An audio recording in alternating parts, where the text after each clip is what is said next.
नमस्कार बंधुरा मिठूस ओभेने आपनादेर सबाइके स्वागत जानाई। शुधुमात्र अल्प चीनी और बादाम दिए जे कोनो अनुष्ठाने तैरी करे निते पारबेन एई मजादार रेसिपिटी। नमस्कार बंधुरा मिठूस ओभेने आपनादेर सबाइके स्वागत जानाई। आज आमी आरो एकटी नतुन भिडियो निये चले एसेछि आपनादेर सामने। এই রেসিপিটি তৈরি করার জন্য এখানে আমি 2 কাপ চীনা বাদাম নিয়েছি আর বাদামটা কিন্তু পরিষ্কার দেখে নিতে হবে। এখানে আমি চীনা বাদাম নিয়েছি আর এই বাদামের মধ্যে যদি একটা দুটো কালো বাদাম থাকে বা পচা বাদাম থাকে সেটা কিন্তু বন্ধুরা অবশ্যই ফেলে দেবেন। দেখুন এই বাদামটা আমি সরিয়ে দিচ্ছি। এই রকম কালো বাদাম থাকলে কিন্তু সরিয়ে দিতে হবে। তবে কোনো বাদাম এরকম হয় যে খোসা কালো, সেটা কিন্তু ফেলতে হবে না। দেখুন এখানে একটা বাদাম খোসাটা কালো আছে, দেখুন ভেতরটা কিন্তু একদম পরিষ্কার, তার জন্য এই রকম বাদামগুলো ফেলে দেবেন না। এই রকম ফ্রেশ বাদাম দিয়েই কিন্তু তৈরি করতে হবে এই রেসিপিটা। চলুন বন্ধুরা দেখে নেওয়া যাক এবার আমরা কি করব। এখানে দেখুন একটা ফ্রাই প্যান বসিয়ে দিয়েছি, এর মধ্যে বাদামগুলো দিয়ে দিলাম আর এই বাদামগুলো আমি কিন্তু খুব হালকা করে ভাজবো। একটু টাইম নিয়ে ভাজতে হবে, 2 থেকে 3 মিনিটেই দেখবেন হয়ে যাবে। বাদামগুলো ভাজার সময় কিন্তু গ্যাসের ফ্লেমটাকে লো টু মিডিয়াম হিটে রেখে ভাজবেন, না হলে কিন্তু ওপর থেকে তাড়াতাড়ি খোসাটা কালো হয়ে যাবে আর বাদামগুলো কিন্তু কাঁচা থেকে যাবে। এইটা কিন্তু অবশ্যই খেয়াল রাখবেন বন্ধুরা আপনাদের তো মনে করাতেই ভুলে গেছি। আজকের রেসিপিটা যদি আপনাদের ভালো লেগে থাকে তাহলে আমার চ্যানেলটিকে অবশ্যই সাবস্ক্রাইব করবেন, পাশে থাকা বেল আইকনটি দাবিয়ে দেবেন, সবার সাথে শেয়ার করবেন, একটা লাইক করতে ভুলবেন না কিন্তু। এখানে দেখুন বন্ধুরা কালারটা অনেক চেঞ্জ হওয়াতে আমি একটা বাদাম তুলে খোসা ছাড়িয়ে আপনাদেরকে দেখিয়ে দিলাম। আর একটু সময় ভাজতে হবে। যখন দেখবেন খোসাটা খুব সুন্দরভাবে উঠে যাচ্ছে তখন বুঝতে পারবেন যে বাদামটা ভাজা হয়ে গেছে। আর এখানে দেখুন বাদামটা আমি এমনভাবে ভাজছি যে খোসাটা কিন্তু অত বেশি লাল হচ্ছে না, তবে বাদামগুলো কিন্তু ফেটে ফেটে যাচ্ছে। এতেই বোঝা যায় যে বাদামগুলো খুব সুন্দরভাবে ভাজা হয়েছে। এই বাদামটা পারফেক্ট ভাজার ওপরেই কিন্তু নির্ভর করে রেসিপিটা পারফেক্ট হওয়া। নাবিয়ে নিচ্ছি, গ্যাস বন্ধ করে দিয়েছি। এখানে আমি একটা থালা নিয়েছি, থালার মধ্যে বাদামগুলো সব ঢেলে নিচ্ছি। আর এই বাদামগুলো কিন্তু ভালোভাবে ঠান্ডা করে নিতে হবে, তবে উষ্ণ গরম থাকবে যাতে আমরা হাত লাগাতে পারি। দেখুন এখানে বাদামগুলো এবার আমি হাত দিয়ে দেখিয়ে দিচ্ছি, উষ্ণ গরম আছে। আমি হাতে নিয়ে দেখুন কিভাবে ডলে নিচ্ছি বাদামগুলো, আর কত সুন্দর খোসা উঠে যাচ্ছে। এইভাবে ডলে ডলেই কিন্তু খোসাগুলো উঠে যাবে। আর আপনারা চাইলে একটা টাওয়ালের মধ্যে নিয়ে ঘষবেন, তাতেও দেখবেন উঠে গেছে। এরকম দেখুন আমি 2 হাতে করে বাদামগুলোকে ঘষে দিচ্ছি আর কত সুন্দর খোসাগুলো উঠে যাচ্ছে। এই রেসিপিটা একবার বানালে আপনারা দ্বিতীয়বার না বানিয়ে থাকতেই পারবেন না। আর এত ইজিভাবে বানানো যায় বন্ধুরা, তার জন্য পুরো রেসিপিটা কিন্তু দেখতেই হবে, না হলে কিন্তু বুঝতেই পারবেন না যে আমি কিভাবে তৈরি করেছি। এখানে দেখুন বন্ধুরা প্রায় পুরো বাদামেরই কিন্তু খোসা উঠে গেছে। এবার এই খোসাগুলো আমি কিভাবে বার করব সেই পদ্ধতিটাও আপনাদেরকে দেখিয়ে দিচ্ছি। এই ছোট ছোট টিপসগুলো ফলো করলেই বুঝতে পারবেন যে রেসিপিটা তৈরি করা কতটা সহজ। এখানে আমি বাদামের খোসাগুলো ছাড়ানোর জন্য লুচি ভাজার স্ট্রেনারটা নিয়েছি আর দেখুন এইভাবে নাড়িয়ে নাড়িয়ে খোসাটা ছাড়িয়ে নিতে পারবেন। যারা থালা ধরে ঝাড়তে জানেন না, অনেকটা কুলোর মতো করে, তারা কিন্তু এইভাবে খুব আরামসেই বের করে নিতে পারবেন খোসাগুলো। কিংবা পাখার নিচে দিয়েও কিন্তু হাত দিয়ে একটু উঁচু করে নিচে ফেললেই দেখবেন খোসাগুলো বেরিয়ে যাচ্ছে। এইভাবে পুরো বাদামটাই আমি খোসাগুলো ছাড়িয়ে নেব। আবার আরেকটা কাজও করতে পারেন, হাতের মধ্যে বাদাম নিয়ে একটু ফু দিলেও দেখবেন খোসাগুলো কিন্তু উড়ে যাচ্ছে। দেখবেন তার জন্য কিন্তু আবার ঘর যেন নোংরা না হয়। এখানে দেখুন আমি কিন্তু এইভাবে বাদামগুলো খোসা ছাড়িয়ে নিচ্ছি। নিচে কিছুটা বাদাম পড়ছে, তবে খুব সহজেই খোসা ছাড়িয়ে নেওয়া যায়। দেখুন কত সুন্দরভাবে খোসা ছাড়িয়ে নিয়েছি। আপনারা চাইলে ভাজা বাদাম নিতে পারেন, তবে যেটার মধ্যে নুন থাকে সেই বাদাম কিন্তু নেবেন না। এখানে দেখুন বাদামগুলো একদম পরিষ্কার হয়ে গেছে, একটুও কিন্তু খোসা নেই। কত সুন্দরভাবে আমি খোসাগুলো ছাড়িয়ে নিয়েছি। এবার চলুন বন্ধুরা এই বাদামগুলো আমি মিক্সির জারে দিয়ে গুঁড়ো করে নেব। এখানে দেখুন পুরো বাদামটাই একবারে দিয়ে দিয়েছি। এবার হালকা হালকা করে কিন্তু মিক্সিটা ঘোরাতে হবে, আর না হলে কিন্তু বাদামের মধ্যে তেল থাকার জন্য কিন্তু বাদামগুলো একদম পেস্ট হয়ে যাবে। চলুন বন্ধুরা আমরা গুঁড়ো করে নিই। এখানে দেখুন বন্ধুরা মিক্সির জারটা খুলে দেখিয়ে দিচ্ছি কত সুন্দর গুঁড়ো করে নিয়েছি। এখানে একটা থালা নিয়েছি, তার উপরে একটা বড় চালনি নিয়েছি। দেখুন এর মধ্যে বাদামের গুঁড়োটা ঢালবো, আর এর ফুকোগুলো কিন্তু খুবই ছোট ছোট। এর মধ্যে এখন বাদামের গুঁড়োটা ঢেলে দিচ্ছি।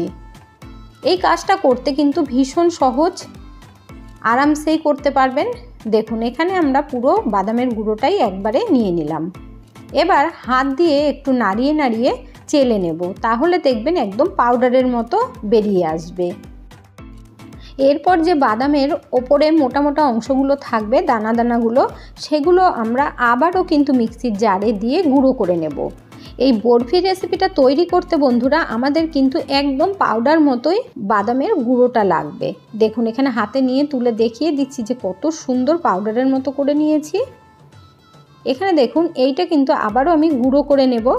মিক্সির জারের মধ্যে দিয়ে গুঁড়ো করে আমি এই চালনির মধ্যে দিয়েই কিন্তু আবারও চেলে নিচ্ছি। আর এইভাবে হাত দিয়ে ঘুরিয়ে ঘুরিয়ে নিলেই কিন্তু খুব তাড়াতাড়ি বাদামের পাউডারটা বেরিয়ে আসবে। এখানে দেখুন চালনির মধ্যে কিন্তু একটুও দানা ভাব নেই। এখানে দেখুন বন্ধুরা হাতে নিয়ে দেখিয়ে দিচ্ছি যে কতটা ঝরঝরে হয়েছে আর কত সুন্দর তৈরি হয়েছে বাদামের এই গুঁড়োটা। এই জন্য মিক্সিটা কিন্তু আপনারা থেমে থেমে ঘোরাবেন, না হলে কিন্তু একদম পেস্ট হয়ে যাবে। আমরা এই কড়াইয়ের মধ্যেই বরফিটা তৈরি করব, তার জন্য কড়াইটা কিন্তু একটু মোটা দেখে নিতে হবে। আর এখানে আমি 1 কাপ চিনি নিয়েছি, আর নিয়ে নিচ্ছি 1 কাপের থেকে একটু কম জল। যেহেতু আমরা 2 কাপ বাদাম নিয়েছি, তার জন্য কিন্তু 1 কাপ চিনি একদম পারফেক্ট। মিষ্টিটা এমনিতেই কমই থাকে বরফিতে, দেখবেন কাজু বরফিতে, তার জন্য কিন্তু এখানেও মিষ্টিটা এইরকমই রাখবেন। এবার এই চিনিটা খুব ভালোভাবে গলিয়ে নিতে হবে। এই চিনির রসের কিন্তু মানে চিপচিপা ভাব হলেই হবে, তেল তেলে মতো, কোনো 1 তার 2 তারের দরকার নেই। এখানে দেখুন বন্ধুরা চিনিটা অনেকটা মেল্ট হয়ে গেছে। এর মধ্যে এখন দিয়ে দিচ্ছি 1 পিঞ্চ মতো কেশর কিংবা জাফরান। অনেকেই কেশরটা বুঝতে পারেন না, আমার কাছে জিজ্ঞাসা করেছেন, তাই বন্ধুরা বলে দিলাম। এই কেশরটা কিন্তু মিষ্টির মধ্যে দেওয়া হয়, আর জাফরান বলে একে। এখানে দেখুন আমি হাত দিয়ে দেখিয়ে দিচ্ছি, তেল তেলে বা একটু চিপচিপা হয়েছে, কোনো 1 তার 2 তারের আমাদের একদমই প্রয়োজন নেই। হয়ে গেছে। এর মধ্যে এখন আমি দিয়ে দেব বাদামের গুঁড়ো। এখানে কিন্তু একবারে দেওয়া যাবে না, 5-6 চামচ দেবেন, তারপরে নাড়িয়ে আবারও দিতে হবে। আর সেটাই আমিও করছি। দেখুন আপনাদের যাতে কোনো রকম বুঝতে অসুবিধে না হয়, তার জন্যই কিন্তু আমি এইভাবে দেখিয়ে দিচ্ছি।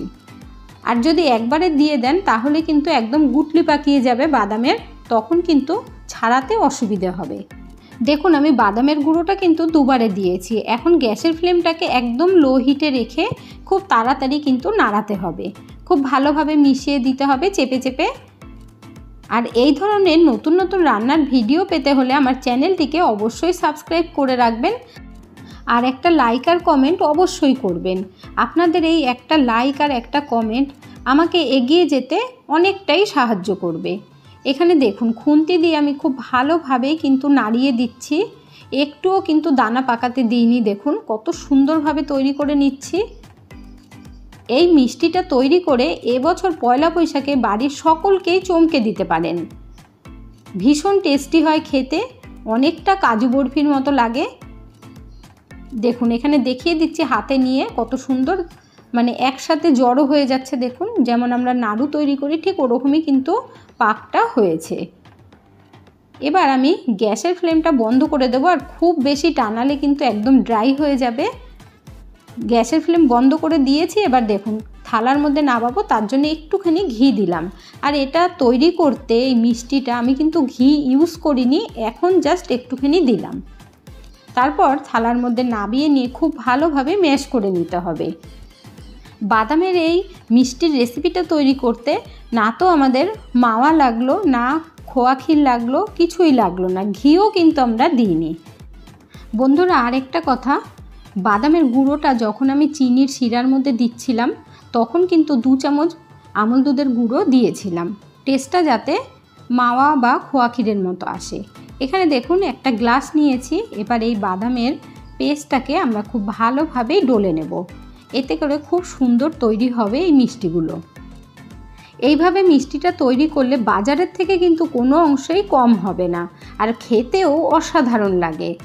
এখানে দেখুন গ্লাস দিয়ে খুব ভালোভাবেই আমি ম্যাশ করে নিয়েছি।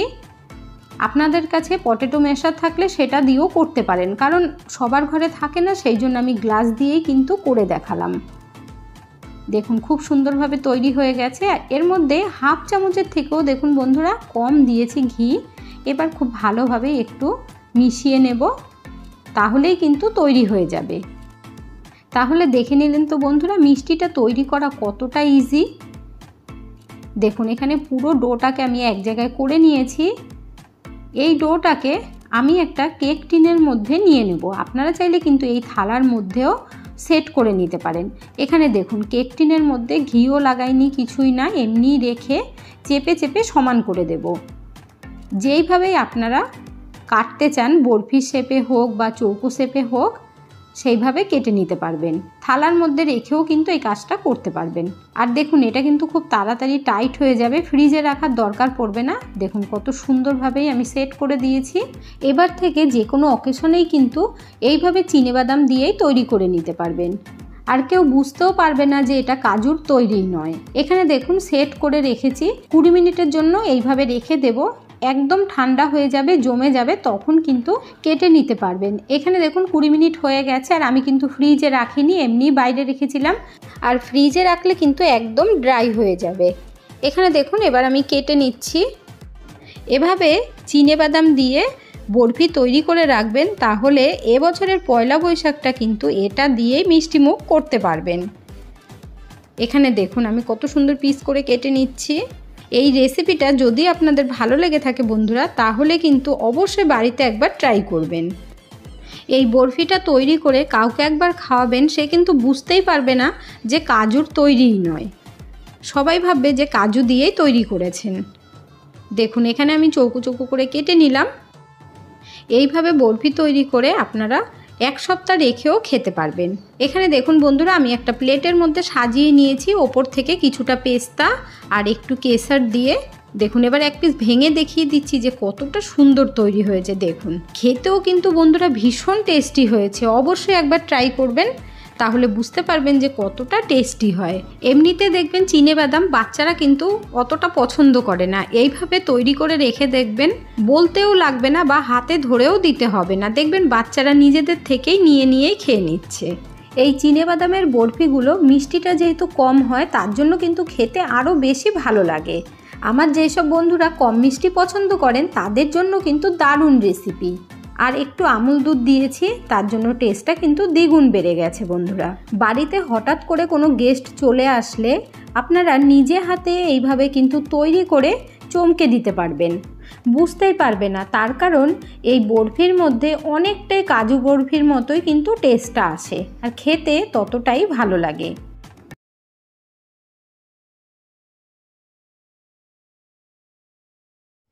আজকের ভিডিওটা আপনাদের কাছে কেমন লাগলো অবশ্যই কমেন্ট করে জানাবেন। এতক্ষণ ধৈর্য ধরে ভিডিওটি দেখার জন্য অসংখ্য ধন্যবাদ। ভালো থাকবেন, সুস্থ থাকবেন। দেখা হচ্ছে পরের ভিডিওতে। Thank you.